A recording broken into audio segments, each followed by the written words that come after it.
कर देना भैया, फुल कर देना।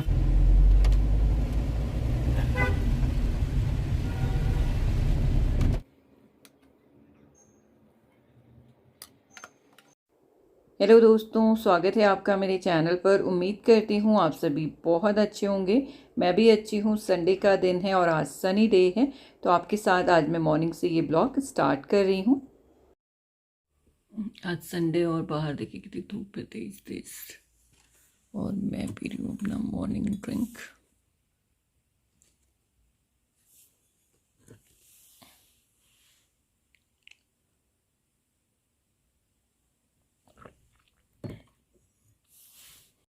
आज बन रहा है बहुत दिन बाद आलू का पराठा। तो ये मैंने आलू रात में ही बॉईल कर लिए थे, तो ये मैंने छिल लिए। और आज मैं आपको दिखाती हूँ, इतना ज़्यादा धूप तेज़ है ना। ये मेरा यूटिलिटी, यहाँ पे बर्तन धुले हुए रखे हैं रात के ना।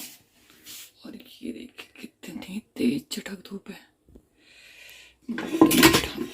रात को धूप छोड़ दी थी मैंने, सूख जाते हैं। कुछ तो डिश वॉशर में भी है, डिश वॉशर भी फुल ही है मेरा। डिश वॉशर वाले बर्तन भी अच्छे से धुल चुके हैं, ये भी खाली करना है। इस तरह से स्टार्ट हो गई है मेरी संडे की मॉर्निंग। थोड़ा सा लेट ही उठी थी, 8 बजे के आसपास, क्योंकि नॉर्मली जब स्कूल होता है तो 7 बजे तो आनंद चला ही जाता है, तो उससे पहले सारा ब्रेकफास्ट वगैरह वो सब बनाना, तो नींद प्रॉपर पूरी नहीं हो पाती। क्योंकि और दिन रात का एडिटिंग वर्क जो रहता है वो भी लेट तक मैं करती हूँ, क्योंकि दिन भर तो बाकी घर के भी काम होते हैं, तो वो नींद सी पूरी नहीं होती। इसलिए संडे के दिन थोड़ा सा लेट ही उठते हैं और फिर हैवी सा ब्रेकफास्ट बना देती हूँ। तो आज बहुत दिनों से डिमांड थी आलू के पराठों की, और मैं ये अवॉइड ही करती हूँ आलू के पराठे वगैरह। तो आज मैंने कहा चलो आज डिमांड पूरी कर लेते हैं। और हस्बैंड गए हैं अभी वॉक के लिए, तो बस मैं ये तैयारी करके रखती हूँ और फिर घर की क्लीनिंग वगैरह मेड भी आ जाएगी तब तक। और ये प्रिपरेशन करी हुई रहेगी ना, तो हस्बैंड को भी थोड़ा सरप्राइज़ मिल जाएगा कि आज उनके फेवरेट आलू के पराठे बनने वाले हैं। तो यहाँ पर ये आलू मैंने ग्रेट कर लिए हैं और इसमें मिला रही हूँ मैं कुछ मसाले, और इसको अच्छे से मिक्स करके रख दूँगी। साथ ही मैं आटा भी फ्रेश ही लगा रही हूँ। तो यहाँ पर सबसे पहले ये सब मिक्स करके इसको साइड रखेंगे और उसके बाद में बना दूँगी आटा।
तो ये मिक्सचर भी मैंने बना के रख दिया है, आटा कूट दिया है। और अभी टाइम है, हस्बैंड गए वॉक के लिए, आते हैं फिर बनाती हूँ नाश्ता। तो घर में क्लीन अप करने के बाद में बेड वेड बना लिया मैंने। उसके बाद आनंद भी उठ गया था और उसे एकदम भूख लग गई कि मुझे कुछ दे दो खाने के लिए। तो मैंने कहा चलो स्टफिंग रेडी है और मैं अब तुम्हारे लिए पराठे उतार देती हूँ। तो बस मैंने उसको उतार के दिए 2 पराठे, और अपने लिए भी फिर हम लोगों ने बना ही लिए थे, क्योंकि हस्बैंड का फ़ोन आ गया था कि वो लेट हो जाएंगे आने में। और मेरा भी काम बाकी था, मुझे खाना तो नहीं था, बट मैं अपने लिए बना के रख रही हूँ। एटलीस्ट किचन तो साफ़ हो जाएगी। तो बस ये मैं कुछ पराठे बना के रख दूँगी। और आज मैंने इतने स्पेशली पराठे बनाए थे कि चलो गर्मा गर्म पराठे हस्बैंड खा लेंगे, तो चलो उनको लगेगा कि मेरी पसंद के पराठे बने हैं। बट आज वो इतना लेट हो गए आने में कि इन्होंने 1:30 बजे आके लंच किया था। One eternity later. और अब लंच टाइम में मुझे भी ज़्यादा भूख नहीं है, और हस्बैंड ने तो जस्ट लंच किया ही और वो सोने चले गए। इसके बाद अनंत और मैं बना रहे हैं मैगी, और आज हम केटल में मैगी बना रहे हैं। और आप देखिएगा वो मेरे साथ कितना लड़ता है खाने पीने की चीज़ों में। वो बचपन से एक्चुअली बहुत ज़्यादा चूज़ी है, अपनी पसंद की ही चीज़ें डलवाएगा, वही चीज़ें खाता है। जो चीज़ नहीं पसंद वो बिल्कुल भी टच नहीं करता है। तो ये बचपन से ही उसकी आदत है, बहुत ज़्यादा चेंज भी नहीं हुई है। अभी काफ़ी चीज़ें खा लेता है, बट हॉस्टल में होगा तो सूख जाएगी पहले। टमाटर में डालना थोड़ा सा। नहीं। अरे वो गल जाएगा, नहीं ना प्लीज, मैं ले लूँगी उनको अलग। नहीं लड़ मत मेरे साथ। लड़ूंगा। मैं डाला टमाटर बस। और इस तरह से जिद करके उसने टमाटर हटा ही दिए मेरे सामने से, बट मैं भी उसकी मम्मा हूँ, मैंने भी थोड़े से टमाटर तो इसमें डाल ही दिए।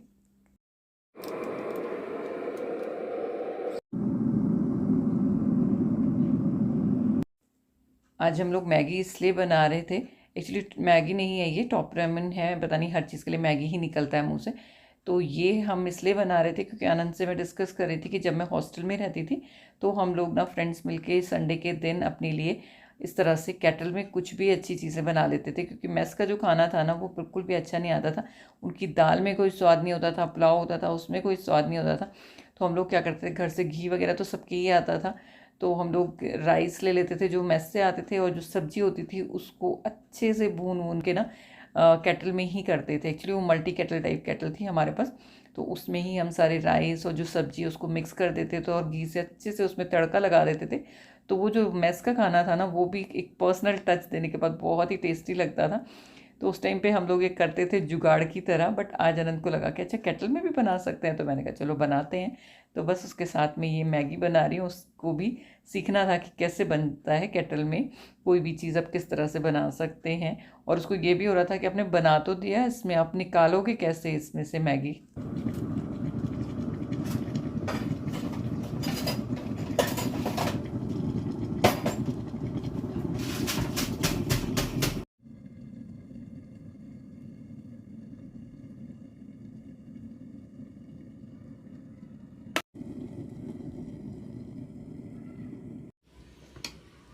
कौन टमाटर का? हाँ अच्छी बनी है, कोई ज़्यादा टाइम भी नहीं लगा, पानी में छोड़ दी थी तुमने बना के इसको ना।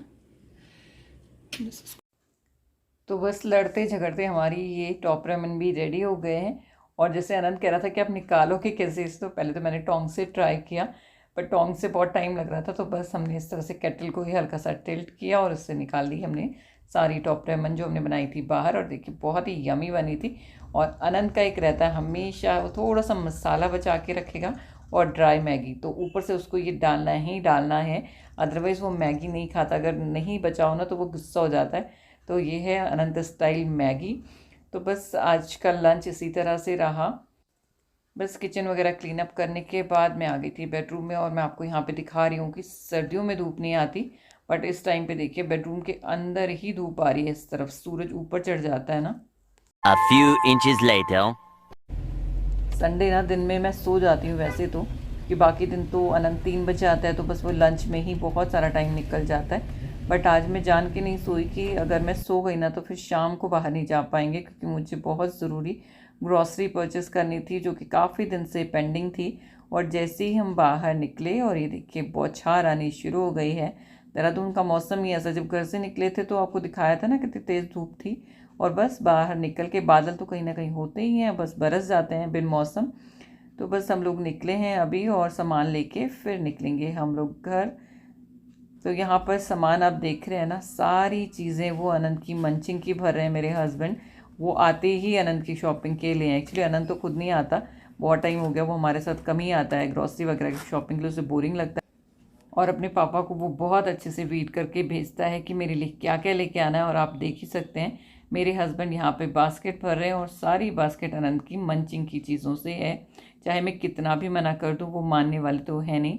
तो बस ग्रॉसरी शॉपिंग हो गई थी और अब हम निकल रहे हैं घर के लिए वापस। तो बस ये ब्लॉग भी मैं यहीं पर एंड करती हूँ और आपसे मिलती हूँ किसी और नए इंटरेस्टिंग ब्लॉग के साथ। तब तक के लिए बाय।